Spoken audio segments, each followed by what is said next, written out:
Hey guys, welcome to my YouTube channel Kites Himachal Studies. Today we are starting with chapter number 3 on Himachal GK, new series 2022, and we have already completed chapter number 1 and chapter number 2. So before starting this chapter number 3, you should watch the videos on chapter number 1 and 2 because क्योंकि कहीं ना कहीं ये जो information है हमारी ये correlate हो रही है चैप्टर नंबर 1 और 2 से भी, क्योंकि हमने बिल्कुल बेसिक से स्टार्ट कर रहे हैं.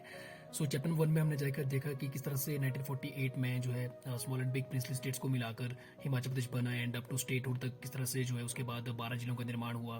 फिर चैप्टर नंबर 2 में हमने देखा कि एडमिनिस्ट्रेटिव हिस्ट्री हिमाचल प्रदेश की किस तरह से 1948 से लेकर आपकी टिल स्टेटहुड, पहले चीफ कमिश्नर प्रोविंस बना, फिर पार्ट सी स्टेट बना, फिर यूनियन टेरिटरी बना एंड आफ्टर दैट फिर स्टेटहुड मिला. तो ये सब and now we are starting with chapter number 3, that is constitutional and political development and all the information about from 1940 onwards up to year 2017, क्योंकि 2017 में लास्ट इलेक्शन हुआ है. तो ये सब हम देखेंगे कि किस तरह से पॉलिटिकल चेंजेस आई हिमाचल प्रदेश में समय के साथ. And for this video till and because कोई भी आपने कंटेंट स्किप नहीं करना है, क्योंकि हो सकता है कहीं ना कहीं वही जो आप इन्फॉर्मेशन स्किप करोगे वो एग्जाम में भी आ सकती है. तो और वीडियो देखने के बाद यदि आपको इसका कंटेंट अच्छा लगे तो आप उसे like, share, comment and most important and subscribe करें आप जरूर. और मैं चाहता हूँ ज़्यादा से ज़्यादा एक्सपीरियंस को मेरे साथ आप जोड़ें. तो चलिए फिर ज़्यादा बातें ना करते हुए स्टार्ट करते हैं चैप्टर नंबर 3. तो 15 अप्रैल 1948 जैसा कि हिमाचल प्रदेश का जो अस्तित्व में आया और उस समय जो है इसे क्या बनाया गया था, मुख्य आयुक्त प्रांत बनाया गया था, chief commissioner province. And first chief commissioner जो हमारे हिमाचल प्रदेश के थे वो कौन थे? He was NC Mehta, first Indian civil services थे. एंड उसके बाद 1951 में पार्ट सी स्टेट बना और ई पेंडलमून जो हिमाचल प्रदेश के 1948 में पहले डेप्यूटी चीफ कमिश्नर थे, वेरी वेरी इंपॉर्टेंट, तो उन्हें जो है चीफ कमिश्नर ऑफ हिमाचल प्रदेश बना दिया गया. एंड और ये एकमात्र व्यक्ति थे जो डेप्यूटी रहे, उसके बाद वो चीफ कमिश्नर बने. ठीक है. और इनके बाद फिर 1951 में ही भगवान सहाय जो है चीफ कमिश्नर बने और लेटर वो बाद में लेफ्टिनेंट गवर्नर भी बने. तो वो भी एकमात्र व्यक्ति थे जो लेफ्टिनेंट गवर्नर और चीफ कमिश्नर रहे हिमाचल प्रदेश के.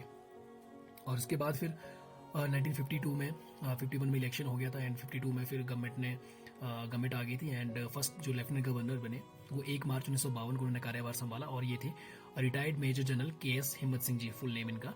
सो ये हमारे फर्स्ट लेफ्टिनेंट गवर्नर थे. एंड पूरे हिमाचल प्रदेश में हमारे 5 लेफ्टिनेंट गवर्नर्स रहे हैं. तो उनके नाम भी जब हम लेफ्टिनेंट गवर्नर्स एंड गवर्नर्स में करेंगे तो वहाँ पर हम डिटेल में स्टडी करेंगे. तो फर्स्ट जो विधानसभा हुई, तो फर्स्ट विधानसभा में कितनी सीटें थी? तो इट वॉज 36 MLAs थे, 36 मेंबर्स विधानसभा थी ये. और इलेक्शन इसके लिए नवंबर 1951 में हुआ. एंड और हम देखें तो इंडियन नेशनल कांग्रेस में इसमें 24 सीटें जीती और जो किसान मजदूर प्रजा पार्टी की MPP उन्होंने 3 सीटें जीती और इंडिपेंडेंट ने 8 सीटें जीती. और जो शेड्यूल कास्ट फेडरेशन है उसने 1 सीटें जीती. तो आपको ये पता होना चाहिए कि 1951 और 2 का जो फर्स्ट इलेक्शन था तो उसमें कौन कौन सी पार्टी थी और कितनी पार्टियों ने कितनी सीटें जीती. तो ये बहुत इंपॉर्टेंट है. और फर्स्ट स्पीकर हमारे उस टाइम कौन बने? पंडित जयवंत राम. वेरी इंपॉर्टेंट, बहुत नॉर्मल क्वेश्चन भी है ये, बट फॉर न्यू बिगिनर्स ये उनके लिए एक नई चीज होगी. तो पहले स्पीकर थे हमारे विधानसभा के पंडित जयवंत राम. और पहले जो डेप्यूटी स्पीकर थे, ठीक है, वो थे श्री कृष्णचंद्र. ठीक है, कृष्णचंद्र डेप्यूटी स्पीकर थे. दोनों आपको याद रखने हैं. और एट प्रेजेंट की अगर बात करें हम 2022 में, तो right now we have Shri Vipin Singh Parmar as speaker of Vidhan Sabha and deputy speaker है हमारे डॉक्टर हंसराज. एंड हालांकि एक्चुअली में पहले जो स्पीकर थे जब सरकार बनी 2017 में, जब इन्होंने कार्यभार संभाला, तो उस समय स्पीकर थे doctor Rajeev Bindal. But doctor Rajeev Bindal का क्या हुआ? डॉक्टर राजीव बिंदल ने he became the first in political scenario की अगर बात करें तो हिमाचल प्रदेश में फर्स्ट स्पीकर बने जिन्होंने जो है क्विट किया और उन्हें रिजाइन दे दिया स्पीकर से. क्योंकि उसके बाद उनको जो है JP नड्डा जी ने उनको जो कमान दी स्टेट जो BJP के वो चीफ रहे. तो डॉक्टर राजीव बिंदल को सबसे पहले हिमाचल प्रदेश BJP के वो स्टेट चीफ बने एंड कि उसके लिए उन्होंने जो है विधानसभा स्पीकर के पद से उन्होंने जो है क्विट किया था. बट उसके बाद उन्होंने फिर से रिजाइन किया एंड उनकी जगह फिर जो मेंबर ऑफ पार्लियामेंट हमारे सुरेश कश्यप जी थे शिमला से, तो उनको जो है स्टेट BJP जो है वो अभी वो चीफ हैं. तो फिर उसके बाद विपिन सिंह परमार जी यहाँ के HP विधानसभा के स्पीकर बने 26 फरवरी 2020 को. एंड जो डिप्यूटी स्पीकर हंसराज जी है वो 27 दिसंबर 2017 से ही स्पीकर पद डिप्यूटी स्पीकर पद पे हैं। और लीडर ऑफ जो हाउस है अभी हिमाचल प्रदेश विधानसभा में, तो वो खुद मुख्यमंत्री श्री जयराम ठाकुर जी हैं। एंड अगर लीडर ऑफ अपोजिशन की बात करें तो वो है मुकेश अग्निहोत्री जी, इंडियन नेशनल कांग्रेस। तो ये था। और एक इम्पॉर्टेंट इन्फॉर्मेशन कि उस समय फर्स्ट जो कैबिनेट था तो उसमें पदम देव जी जो बुशहर से थे एंड गौरी प्रसाद जी जो मंडी से, तो ये दोनों जो है मिनिस्टर्स बनाए गए। And Pandit Padam Dev he was the first home minister of Himachal Pradesh. And तो ये थे स्पीकर एंड डेप्यूटी स्पीकर, तो ये सब आपको याद रखना है। एंड 1952 में अगर हम सीएम की बात करें तो पहले जो मुख्यमंत्री बने हमारे, जिन्हें हिमाचल निर्माता भी कहा जाता, doctor Y S Parmar, Yashwant Singh Parmar. So उस समय जो इन्होंने इलेक्शन लड़ा वो उन्होंने लड़ा सिरमौर की जो पच्छाद जो विधानसभा सीट थी, तो पच्छाद विधानसभा क्षेत्र से उन्होंने जो चुनाव लड़ा। और क्योंकि ये बहुत इंपॉर्टेंट है, क्योंकि बहुत एक फेमस पर्सनैलिटी रहे हैं वो, तो आपको पता होना चाहिए कि जब तक वो इन्होंने इलेक्शन लड़ा, जब तक वो सरकार में थे, तो उन्होंने कहाँ कहाँ से इलेक्शन लड़ा। जैसे पहले उन्होंने पच्छाद से लड़ा, उसके बाद वो संगड़ा से लड़े, देन आफ्टर दैट वो रेणुका से लड़े। तो हम धीरे धीरे देखेंगे नेक्स्ट। अब इसी 1948 में ही Raja Anand Chand ji he was elected MLA from Bilaspur. और ये क्योंकि बिलासपुर रियासत के अंतिम राजा भी थे, जिसको बिलासपुर रियासत को पहले कहलूर के नाम से जाना जाता था। और he was member of parliament, और इसके बाद ही मेंबर ऑफ पार्लियामेंट भी इलेक्ट हुए independent. And very important, he was first person who was elected independent as an independent MP from Himachal Pradesh, तो राजा आनंद चंद। एंड तो और इसके बाद आपको पता है 1948 के बाद 6 इयर्स लेटर 1954 में 1 जुलाई को जो है बिलासपुर भी हिमाचल प्रदेश में शामिल हो गया था। और उसका एरिया 1067 किलोमीटर स्क्वायर को ऐड करने पर एरिया टोटल बन गया था 28,185 किलोमीटर स्क्वायर, क्योंकि ओरिजिनली एरिया था 25,839 किलोमीटर स्क्वायर। फिर 1950 में रीऑर्गेनाइजेशन किया गया मासूर डिस्ट्रिक्ट का, एरिया बन गया 27,018 किलोमीटर स्क्वायर। फिर 27,018 किलोमीटर स्क्वायर में आप 1,167 किलोमीटर एरिया जोड़ दो तो बन गया 28,185 किलोमीटर स्क्वायर। तो अब जाके 1954 में जब बिलासपुर एक नया डिस्ट्रिक्ट बना तो फिर 36 से बढ़कर सीटें कितनी होगी, 41 होगी। फिर इन बिटवीन क्या हुआ कि 29 ऑफ दिसंबर 1953 को स्टेट जो एक रीऑर्गेनाइज कमीशन बिठाया गया अंडर फैजल अली, जो हम ऑलरेडी चैप्टर 2 में पढ़ चुके हैं, चेयरमैन थे वो। और ये 3 सदस्य था, जिसमें चेयरमैन थे फैजल अली और 2 मेंबर और थे जो थे के एम पानीकर और एच एन कुंजरो। तो फिर 1 नवंबर 1956 को हिमाचल प्रदेश को यूनियन टेरिटरी बना दिया गया। और एडमिनिस्ट्रेटर यहाँ पे नियुक्त किए गए लेफ्टिनेंट गवर्नर, और फर्स्ट लेफ्टिनेंट गवर्नर थे Bajrang Bahadur Singh. And he was king of Badri UP. And तो ये भी आपको पता होना चाहिए। फिर उसके बाद देन आफ्टर दैट 1956 में क्या हुआ, 1950 दिसंबर 1956 में टेरिटोरियल काउंसिल एक्ट पास किया गया बाय द पार्लियामेंट। एंड और जितने भी जो पारसी स्टेट थे, जितने भी जो यूनियन टेरिटरी थी, क्योंकि यूनियन टेरिटरी बन चुकी थी 1 नवंबर 1956 में, तो उसमें जो है लेजिस्लेटिव असेंबली की जगह टेरिटोरियल काउंसिल का प्रावधान किया गया। तो मई जून में इलेक्शन हुआ। 15 अगस्त 1957 को टेरिटोरियल काउंसिल ने जो है कार्यभार संभाल लिया था। और इस टेरिटोरियल काउंसिल के फर्स्ट चेयरमैन बने ठाकुर करम सिंह जो मंडी से थे, और वाइस चेयरमैन बने विद्याधर जो चंबा से थे। ऑलरेडी हम डिस्कस कर चुके हैं पहले भी, लेकिन फिर यहाँ पे डिस्कस हो रहा है, क्योंकि जितना आप हिमाचल प्रदेश के जीके के जो फैक्ट्स हैं, जो भी स्टडी मटेरियल, उसको आप बार बार पढ़ोगे उतना ही वो आपके दिमाग में बैठ जाएगा। अगर पार्टीज की बात करें तो टेरिटोरियल काउंसिल में भी जिन्हें जो मेन पार्टीज थी जिन्होंने पार्टिसिपेट किया, क्योंकि इसमें ये एक 41 मेंबर का टेरिटोरियल काउंसिल थी, और इसमें 12 सीटें शेड्यूल कास्ट के लिए रिजर्व रखी गई थी, और 2 सीटें जो है मतलब प्रेसिडेंट नॉमिनेट कर सकता था।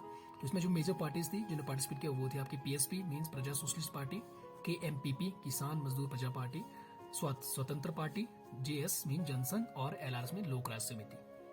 Then after that territorial council जब 1963 में क्या हुआ, फिर से जो है जितनी भी जो आपके यूनियन टेरिटरीज थी उसमें लेजिस्लेटिव असेंबली की वापसी हुई।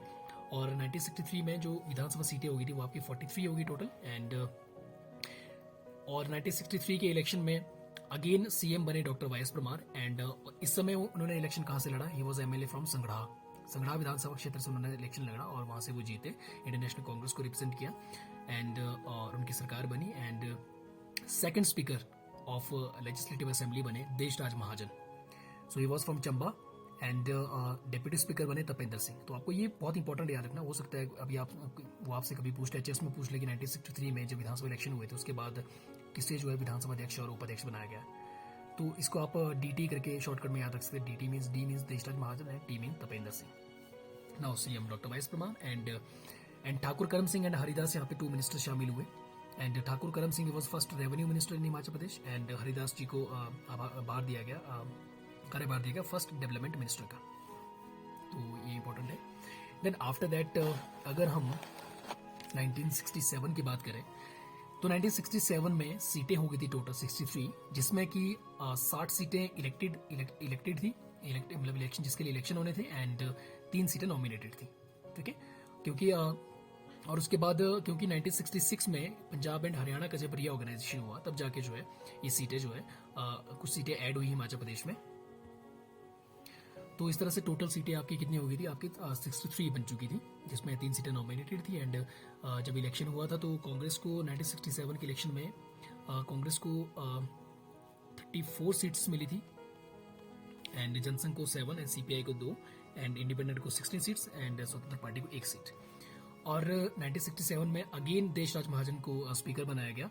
और लेकिन इस समय जो स्पीकर तो वही रहे, लेकिन डेप्यूटी स्पीकर चेंज हुआ और डेप्यूटी स्पीकर बने अमीन चंद. तो अब आपको याद रखना डीटी, और 1967 में क्या हो गया, डीए हो गया. D mean Deshraj Mahajan and A mean Amin Chand. Now अब सीएम 1967 में अब फिर से जो है सीएम बने, कौन बने, सीएम बने doctor Y S Parmar. And अब वो सीएम बने फ्रॉम रेणुका सीट से. अब वो रेणुका विधानसभा क्षेत्र से उन्होंने चुनाव लड़ा और वहां से वो जीते. एंड और 1967 में ही फर्स्ट डेप्यूटी सीएम भी अपॉइंट किया गया और वो थे विद्याधर. ये भी बहुत ही इंपॉर्टेंट है, आपसे पूछ सकते हैं कि किस समय जो है हिमाचल प्रदेश में फर्स्ट उप मुख्यमंत्री की नियुक्ति हुई. तो it was in 1967 and it was Vidyadhar. Other member ministers की बात करें कैबिनेट में तो वो थे Thakur Ramlal very famous personality, जो आने वाले वक्त में जो 1977 में वो कुछ टाइम के लिए सीएम बने. उसके बाद वो 80 में फिर से सीएम बने.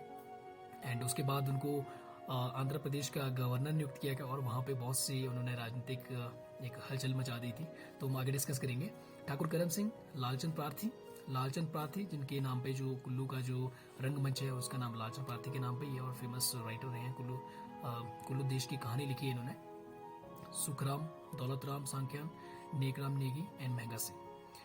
फिर 1971 में हिमाचल को स्टेटहुड मिल गया एंड 18 स्टेट के रूप में जो है हिमाचल प्रदेश इंडियन यूनियन में शामिल हुआ. एंड फर्स्ट गवर्नर बने S Chakravarti and he was retired Indian civil services officer. So S Chakravarti पहले गवर्नर बने हिमाचल प्रदेश के. फिर 1972 में अगेन इलेक्शन हुआ, क्योंकि 1971 में तो जब स्टेटहुड हुआ तो CM doctor Y S Parmar ही रहे. 1972 में इलेक्शन हुआ 68 सीट्स के लिए, क्योंकि 71 के बाद तो 68 सीट्स वैसी हो गई थी. तो इंडियन नेशनल कांग्रेस ने इस इलेक्शन में 53 सीट्स जीती और सीपीआई जो communist party of India Marxist है उसने 1 सीट, और भारतीय जनसंघ 5 सीटें, इंडिपेंडेंट 7 सीटें और लोकराज पार्टी ने 2 सीटें. तो 15 मार्च 1972 को doctor Y S Parmar again CM बने and speaker Kultar Chand Rana and deputy speaker बने लेखराम ठाकुर. सो केएल से आप याद रख सकते हैं.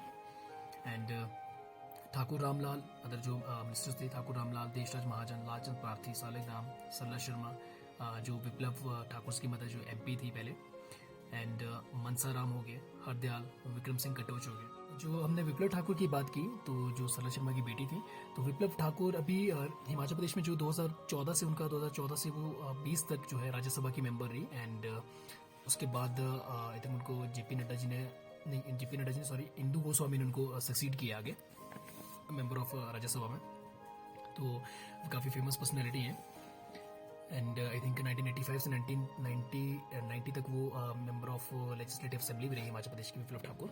एंड नेक्स्ट हम मूव करते हैं 1975 और 77 के बीच की अगर बात करें, जो एक बहुत क्रिटिकल एंड क्रूशियल टाइम था भारत के जो इतिहास में पॉलिटिकल सिनेरियो में, जब इमरजेंसी लगाई गई थी प्रधानमंत्री इंदिरा गांधी के द्वारा. तो at the time Indira Gandhi controlled Himachal Pradesh and और बहुत से लोगों को क्योंकि जेल में भी डाल दिया गया था हिमाचल प्रदेश से, क्योंकि एक डेमोक्रेसी को रिस्टोर करने के लिए बहुत से लोगों ने प्रोटेस्ट किया था. तो वो इंदिरा गांधी गवर्नमेंट ने सभी लोगों को जेल में डाल दिया था. एंड इसके लिए मैं आपको बता दूं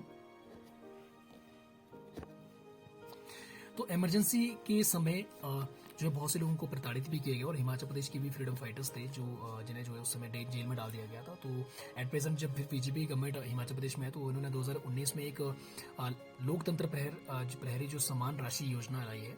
तो उसके तहत क्या है, तो इस योजना में ये प्रावधान है कि जिन भी लोगों को जिन्हें डिटेन किया गया था under MISA and DIR, MISA means this is maintenance of internal security act and DIR means defence of India act. तो इन दोनों के अंडर जिन भी लोगों को डिटेन किया गया था, जेल में डाल दिया गया था, उन लोगों को जो है किसका लाभ मिलेगा, लोकतंत्र प्रहर समान राशि योजना 2019 का। इसमें क्या है, जिन लोगों को जैसे जिन्होंने 1 से 15 दिन के बीच का समय जेल में बिताया, उन्हें जो है 8,000 पर महीने के हिसाब से जो है उन्हें एक जो है लाभ दिया जाएगा, पैसे दिए जाएंगे।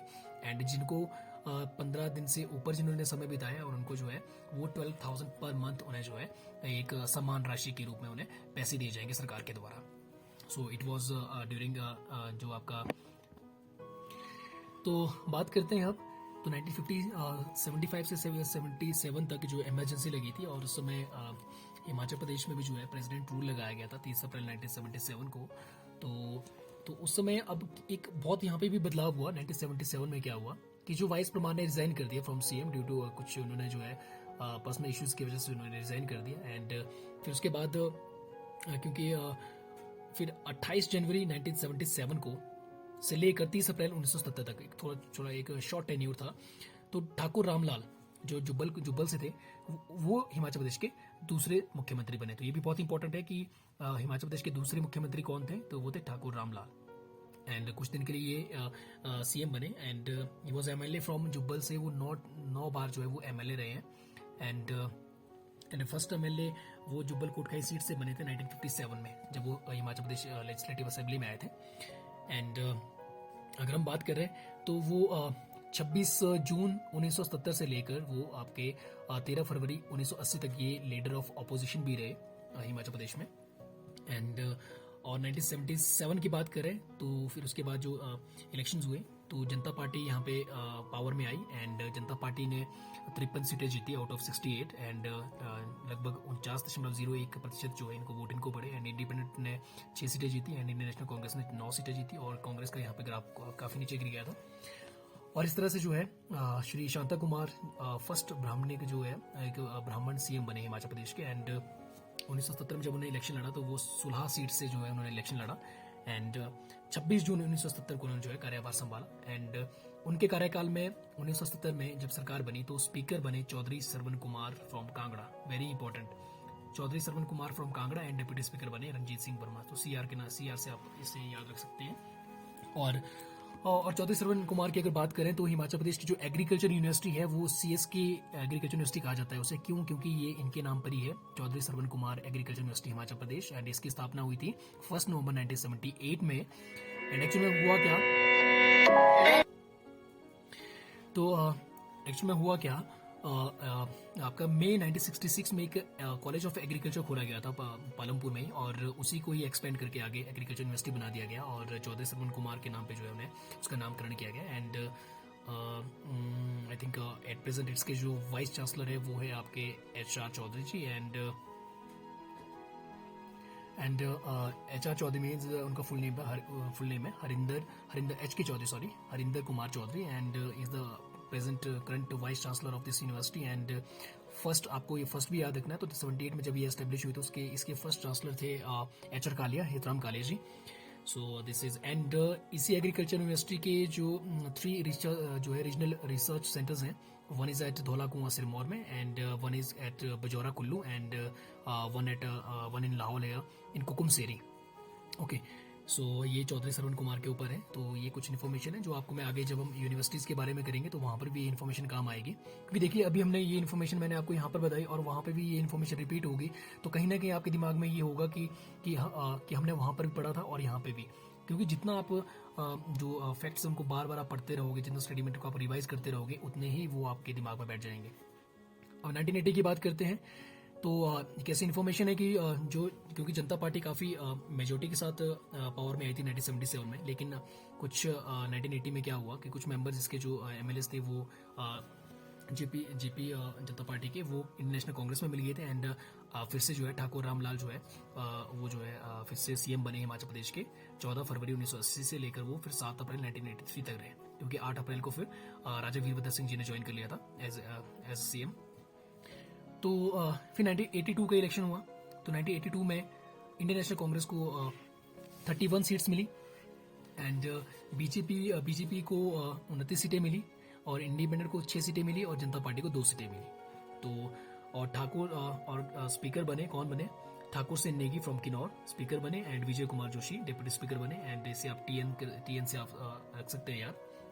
एंड क्योंकि अगर हम और 8 अप्रैल, क्योंकि 7 अप्रैल 1983 तक जो है आपके ठाकुर रामलाल जी सीएम रहे हिमाचल प्रदेश के। उसके बाद 8 अप्रैल 1983 को वीरभद्र सिंह जी हिमाचल प्रदेश के सीएम बने एंड उन्हें रिप्लेस किया रामलाल जी को।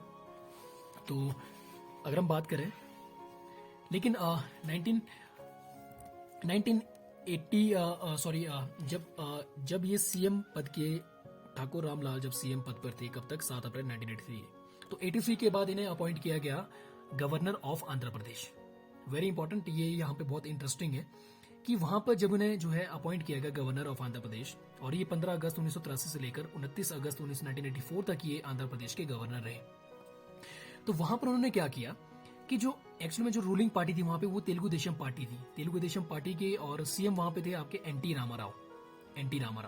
तो एनटी रामाराव क्या थे? वो कुछ समय के लिए यूएसए गए थे, अब्रॉड गए थे, और वो अपने हार्ट सर्जरी के सिलसिले में। लेकिन on the order of Indira Gandhi government, Thakur Ramlal ji ने क्या किया वहां पे, जो तेलुगु देशम, उन्हीं की जो ruling party, Telugu Desam party की रूलिंग पार्टी यानी कि एनटी रामाराव के जो फाइनेंस मिनिस्टर थे, जिन्हें एन भास्कर राव कहते हैं, नदेंद्ला भास्कर राव, ये भी तेलुगु देशम पार्टी जब बनी थी तो ये को फाउंडर थे एनटी रामाराव के साथ। तो इन्होंने जो है इनको जो है सपोर्ट किया और इनकी गवर्नमेंट यहाँ पे बना दी। और इनको आई थिंक लेस देन 20% जो है सपोर्ट था एमएलएस का। तो जैसे ही वो वहां से एनटी रामाराव यूएसए से आए तो उन्होंने ये उनसे मिले, लेकिन इन्होंने मना किया। तो उसके बाद एनटी रामाराव को जो है एक बहुत बड़ा कैंपेन चलाना पड़ा। एंड क्योंकि और साथ में इन्होंने वहाँ पे जो है प्रेसिडेंट रूल लगा दिया था एक्चुअली में, क्योंकि अब वो बिल्कुल एक मेजोरिटी के साथ वहाँ पे एनटी रामाराव की सरकार थी और इन्होंने जो है वो सरकार गिरा दी, डिसॉल्व कर दी वहाँ पे। ठीक है, तो इसके खिलाफ फिर एनटी रामाराव को जो है लॉन्च करना पड़ा। एक उन्होंने चैतन्य रथम कैंपेन चलाया था टू रिस्टोर द डेमोक्रेसी, क्योंकि ऐसा ये इस तरह क्योंकि डेमोक्रेसी को बचाने के लिए उन्होंने किया, क्योंकि एक प्रॉपर मेजोरिटी होने के बावजूद भी उनकी सरकार को गिरा दिया गया। तो काफी पूरे देश में इसकी निंदा हुई। एंड आफ्टर दैट फिर आफ्टर 30 डेज जो है 30 डेज बाद जो ऑनरेबल जो इंडिया के प्रेसिडेंट थे उस समय आई थिंक श्री ज्ञानी जैल सिंह, तो उन्होंने जो है फिर से जो है इनको उनके पद से हटा दिया। और उसके बाद फिर 3 दिन बाद जो है एनटी रामाराव फिर से आंध्र प्रदेश के मुख्यमंत्री बने थे। सो ये बहुत एक इंटरेस्टिंग घटना हुई थी उस समय। सो ये था about your NT Rama Rao and जो ठाकुर रामलाल जी थे। एंड तो इस तरह के इंसिडेंट्स हुए उस समय। एंड तो उनको फिर ठाकुर रामलाल जी को पद से हटा दिया गया था। और उसके बाद फिर इंदिरा गांधी को जो है जो वेटरनरी कांग्रेस लीडर थे शंकर दयाल शर्मा, तो शंकर दयाल शर्मा जी को अपॉइंट किया गया फिर उसके बाद गवर्नर, रिप्लेसिंग ठाकुर रामलाल। फिर 1985 से अगर हम 1985 की बात करें तो 85 से 90 तक फिर से वीरभद्र सिंह जी सीएम बने एंड कांग्रेस आई से वो उन्होंने इलेक्शन लड़ा and Jubbal and Kotkhai constituency से। तो स्पीकर उनके टाइम बने विद्या Stokes, very very important. Deputy speaker Devraj Negi, तो वीडी करके आप याद रख सकते हो। सो फर्स्ट जो एक लेडी स्पीकर हम कह सकते हैं तो it was Vidya Stokes, she was the first lady speaker of Himachal Pradesh, तो भी आपको याद रखना है। And first speaker Pandit Jaywant Ram, first lady speaker Vidya Stokes, और ईयर आपको याद रखना है कब? 1985 में। देन आफ्टर दैट हम बात करते हैं 5 मार्च 1990 को फिर से जो है गवर्नमेंट ऑफ फिर से नहीं कह सकते हैं, बीजेपी की जो गवर्नमेंट है वो एग्जिस्टेंस में आई। एंड बीजेपी को 46 सीट्स मिली, इंडियन नेशनल कांग्रेस को 9 और जनता दल को 11 सीटें, एंड इंडिपेंडेंट को 1 सीटें और सीपीआई को 1 सीट। तो और अब शांता कुमार जी फिर से जो है सेकंड टाइम वो चीफ मिनिस्टर बन गए हिमाचल प्रदेश के। और इस समय उन्होंने भी जो है 2 विधानसभा सीटों से जो है इलेक्शन लड़ा, सुलाह और पालमपुर दोनों से, क्योंकि इससे पहले राजा वीरभद्र सिंह जी ने भी जो है वो 2 सीटों से जो है चुनाव लड़ा था। जैसे क्योंकि और 90 इसी ईयर में सेम ईयर में, क्योंकि सेम ईयर में जुब्बल कोटखाई से राजा वीरभद्र सिंह जी जो है चुनाव हार गए थे और रोडू सीट से वो जीते थे। तो स्पीकर उस समय बने शांता कुमार जी के गवर्नमेंट में ठाकुर सिंह नेगी, और उसके बाद राधा रमन शास्त्री जी बने एंड डिप्टी स्पीकर बने रिकी राम कौंडल। तो राजा वीरभद्र सिंह को भी जो है हार का सामना करना पड़ा था जुब्बल कोटखाई सीट से, और उसके बाद उन्होंने जो है रोडू सीट से ही चुनाव लड़ा। एंड और इसी बीच में ही फिर बाबरी मस्जिद इंसिडेंट हो गया, जब डिमोलिशन किया गया बाबरी मस्जिद का 6 दिसंबर 1992 को। तो उस समय हिमाचल प्रदेश में जो है प्रेसिडेंट रूल इम्पोज किया गया 15 दिसंबर 1992 को। एंड और ऑलरेडी फर्स्ट टाइम भी 1977 में 30 अप्रैल 1977 को प्रेसिडेंट रूल लगाया गया था हिमाचल प्रदेश में ड्यूरिंग इमरजेंसी। एंड अगर हम 1993 में तो फिर से जो है ज्यादा देर बीजेपी की गवर्नमेंट नहीं चली, तो 1993 में वीरभद्र सिंह जी फिर से चीफ मिनिस्टर बने और स्पीकर बने इस समय कौल सिंह ठाकुर। 3 दिसंबर 1993 को जो है वीरभद्र सिंह जी ने मुख्यमंत्री का कार्यभार संभाला था। और यहाँ पर इंडियन नेशनल कांग्रेस को 52 सीट्स मिली, बीजेपी को 8 सीटें, सीपीएम को 1 सीट, इंडिपेंडेंट को 7 सीटें।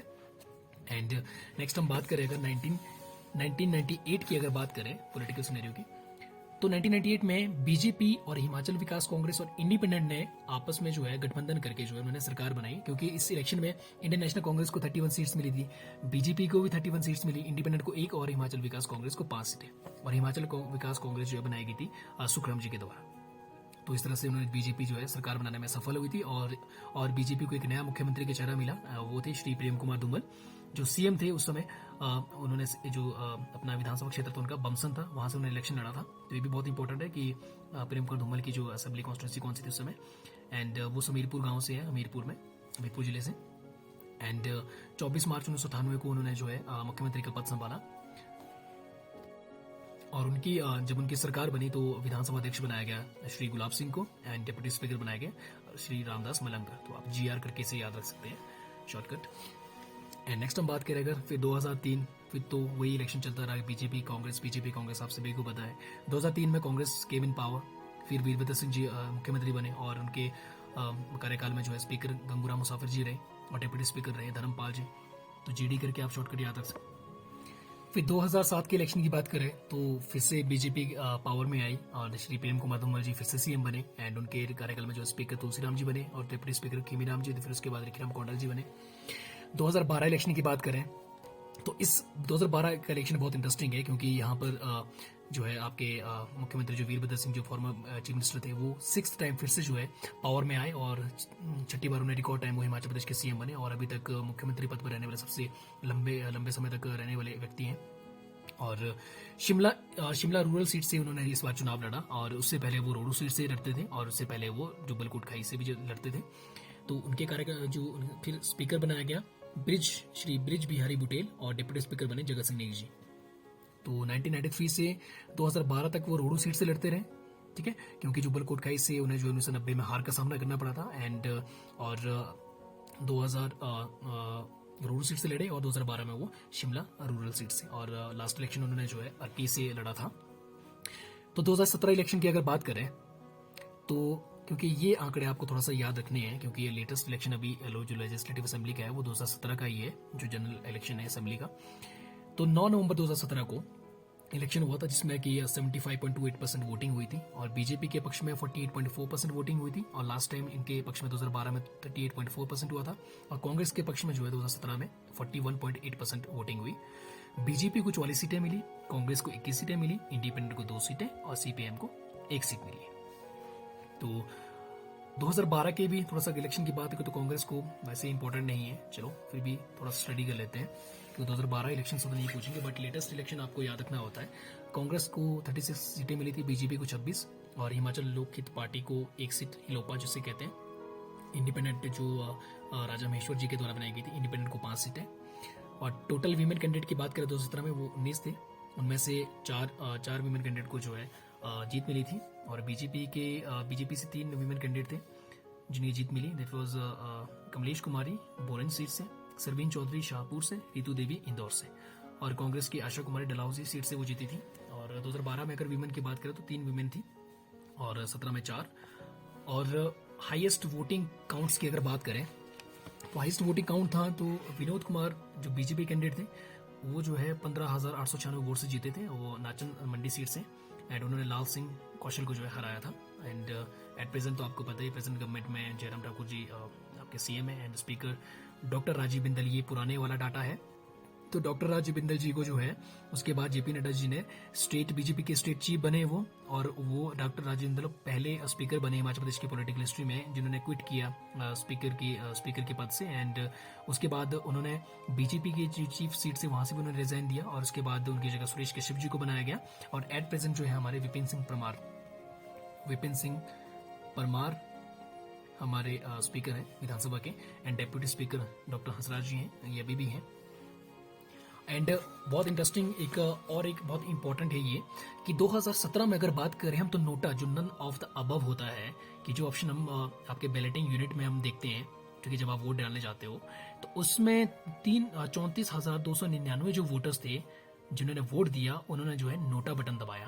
तो ये भी एक बहुत इंपॉर्टेंट है क्योंकि अब बहुत से लोग नोटा को प्रेफरेंस दे रहे हैं कि वो देखते हैं कि जब वोट डालने जाते हैं तो वो नन ऑफ द अबव ही कर देते हैं कि कोई भी जो है उनकी चॉइस का नहीं है candidate. So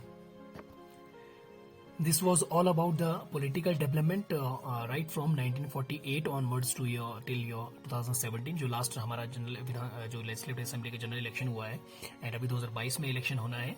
so I hope कि आपको ये कंटेंट आपको अच्छा लगा होगा जो भी मैंने आपको पढ़ाया। And if you like the content please आप इसे like share comment and subscribe ज़रूर करें। एंड आई वॉन्ट कि आप पूरे हिमाचल प्रदेश से जो है ज़्यादा से ज़्यादा लोग स्टूडेंट्स जो है मेरे साथ जुड़े HPGK के लिए।